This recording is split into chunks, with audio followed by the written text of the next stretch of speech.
Salut, bienvenue à vous tous. On va traiter un exercice du baccalauréat 2018, août 2018, session extraordinaire. D'accord, on va traiter l'analyse. C'est qu'on a ici et cette fonction f de x qui est égale à ln(x plus 1 moins 1 sur x. Donc là, on vous dit que cette fonction est définie sur 0 à plus l'infini. D'accord. La première question qu'on vous demande, qu'on vous pose, c'est que ici on faut déterminer les limites aux bornes du domaine. D'accord.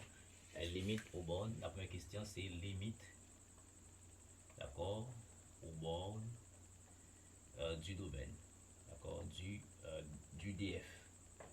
Donc voici donc le domaine, donc normal, c'est normal parce que ici c'est strictement positif, d'accord. Donc et par priorité de la fonction logarithme sur ces fonctions là, donc c'est strictement positif.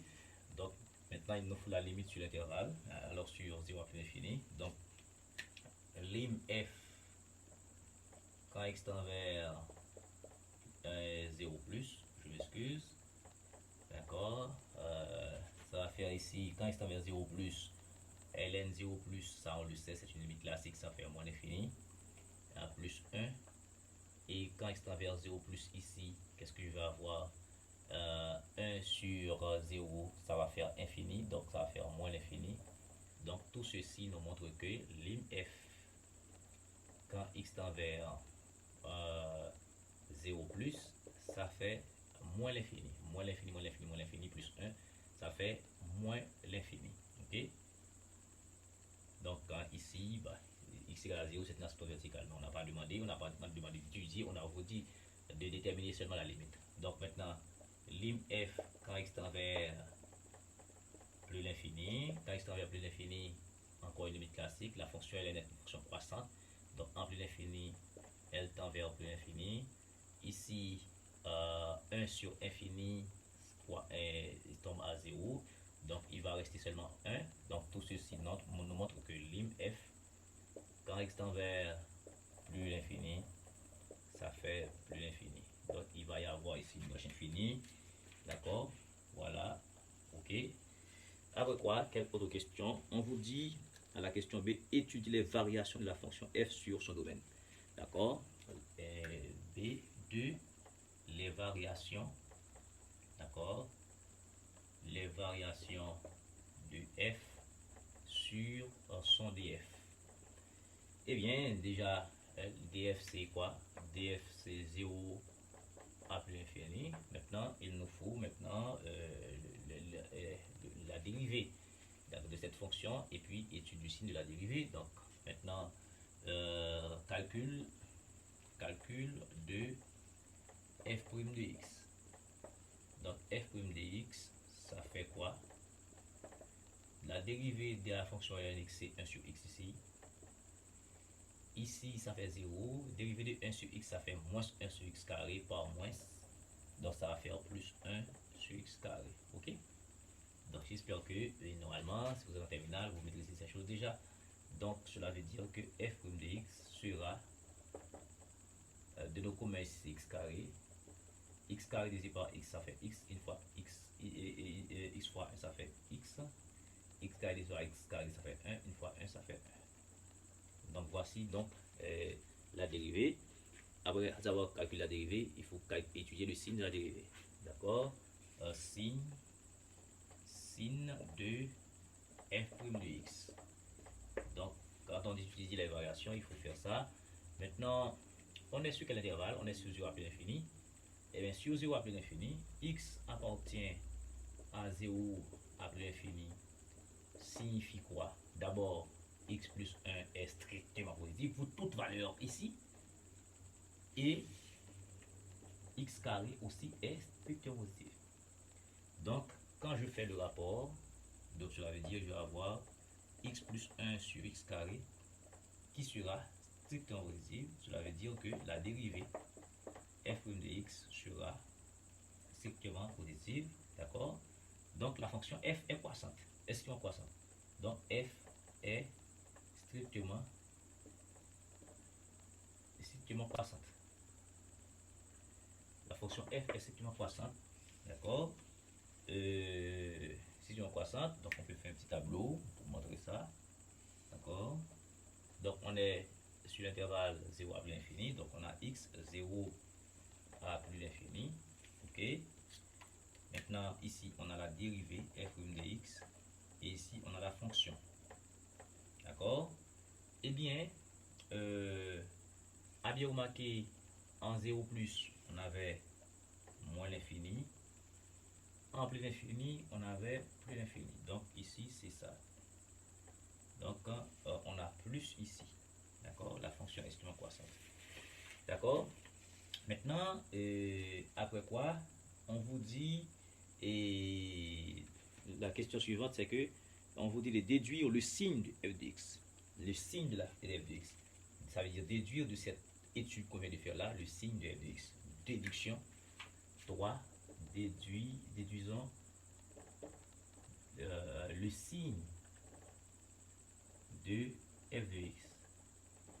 Donc, ça veut dire, quand je dis le signe de f de x, ça veut dire une fonction f de x peut être positive, peut être négative. C'est ça le signe.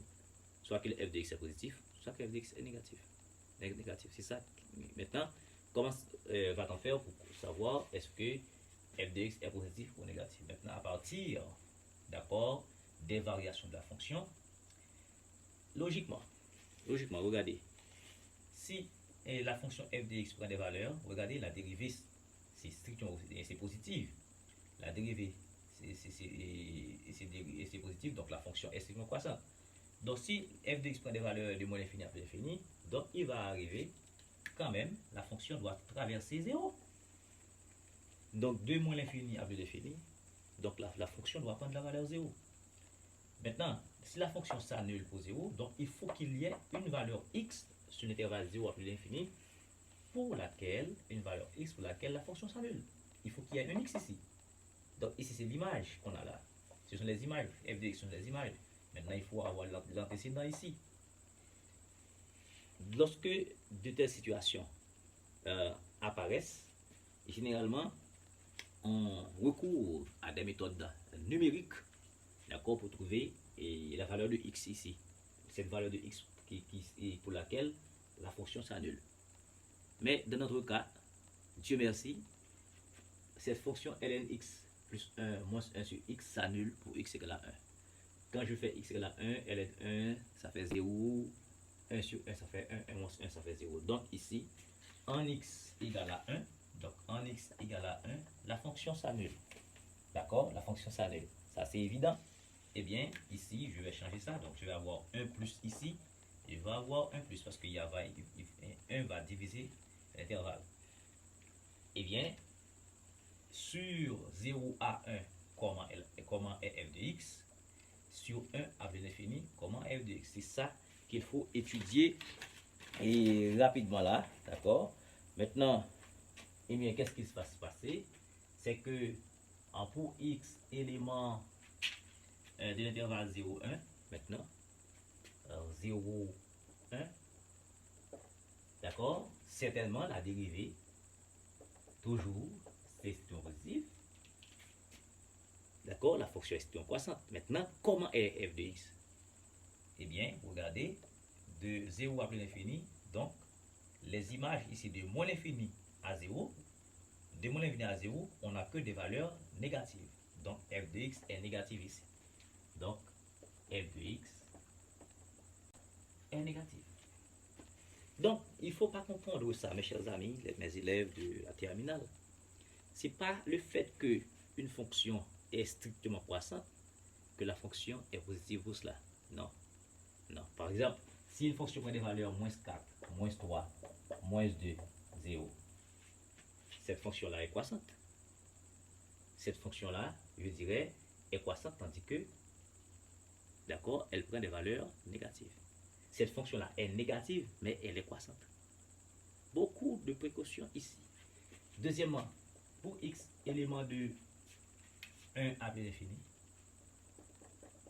1 à plus l'infini, donc f de x est toujours positif, mais ici, de 0 à plus l'infini, on est d'accord que de 0 à plus l'infini, on n'a que des valeurs positives.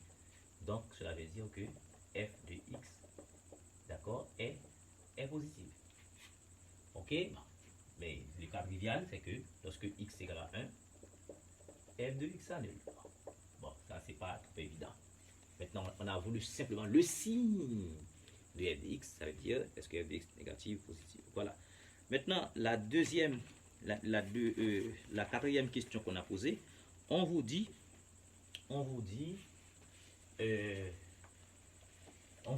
de montrer, quatrième question, montrons que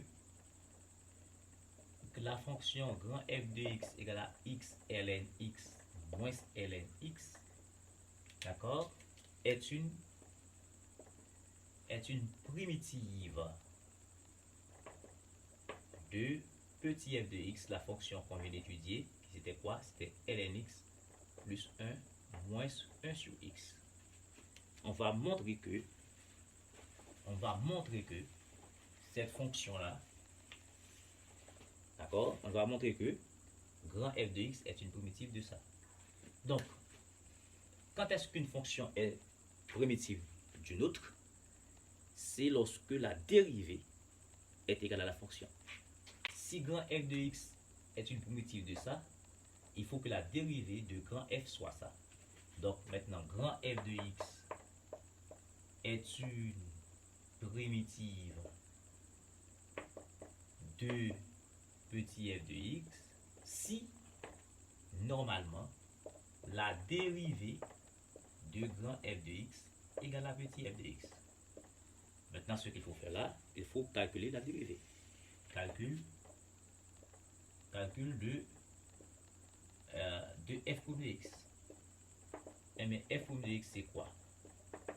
Ici, on a x ln x, on a la dérivée de produit, ici c'est u, v, ça fait u prime v plus v prime u. D'accord? Maintenant, u c'est quoi?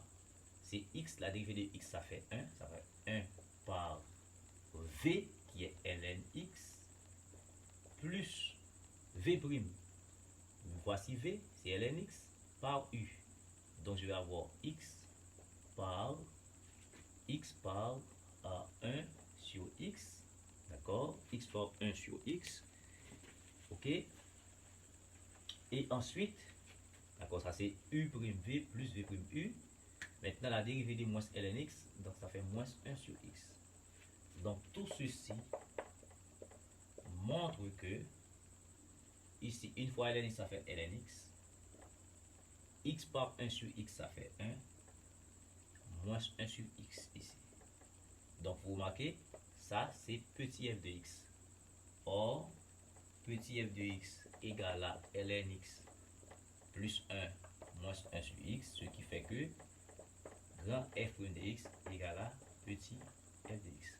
Donc, en conclusion, grand f de x est une primitive de petit f de x. D'accord? Ça c'est clair. Maintenant, la dernière question. On n'a pas demandé d'étudier de tracer là. Bon, d'accord? On n'a pas demandé de tracer. Maintenant, on vous dit de déduire l'intégrale sur 1 de 1 à e de f de x. D'accord? Déduisons, cinquième question. Déduisons i égale à l'intégrale de quoi? De 1 à e, de 1 à e de f de x dx. Eh bien, pour trouver cette intégrale, il faudrait avoir une primitive de f petit f dx. D'accord? Donc, la primitive n'est autre que ça, on vient de montrer. Donc, ça veut dire, ça va être grand f de x qui est pris, d'accord, entre 1 à e. Ce qui fait que il faut avoir, c'est f de e moins, alors grand f de e moins grand f de 1. C'est ça, oui, une primitive. D'accord, c'est la limite. D'accord, c'est f de la borne supérieure moins f de la borne inférieure. Et bien ici, f de e, je calcule séparément. F de e, voici, ici, ça va faire e ln e moins ln e. Donc ln e c'est 1. Donc ça va faire ici un e par 1 moins 1. Donc ici, ça va faire E par 1, ça va faire E moins 1. Voici F, de E. Maintenant, il me reste F de 1. Après, je vais faire la différence. Ça va faire 1 ln1 moins ln1. Donc ln1 c'est 0. Une fois 0 ça fait 0. ln1 c'est 0. Donc tout ceci ça fait 0. D'où I égale à somme de 1 à E de f de x dx, d'accord, de x entraîne que I égale à E moins 1 moins f de 1 qui est 0. Donc voilà. Donc c'était justement ça qu'on a voulu faire. Donc pour l'analyse du baccalauréat, d'accord, août 2018, d'accord, c'était hyper simple. On n'a pas demandé de tracer, d'accord. Sinon, si on a demandé de tracer, il faudrait, d'accord, d'abord commencer par tracer les asymptotes. Bon, bien entendu, déterminer les intersections avec les axes. Et puis, parce qu'on a tout là déjà. D'accord. Maintenant, je dois vous laisser. Si vous avez aimé, d'accord, si ça vous a aidé, ça vous plaît, donnez un like, partagez. Et si vous êtes nouveau, abonnez-vous. Et puis, quoi d'autre, invitez des amis à se joindre à nous ici pour grossir le rang autour de cette chaîne de mathématiques. Nous allons y revenir pour continuer à résoudre des exercices. Merci beaucoup.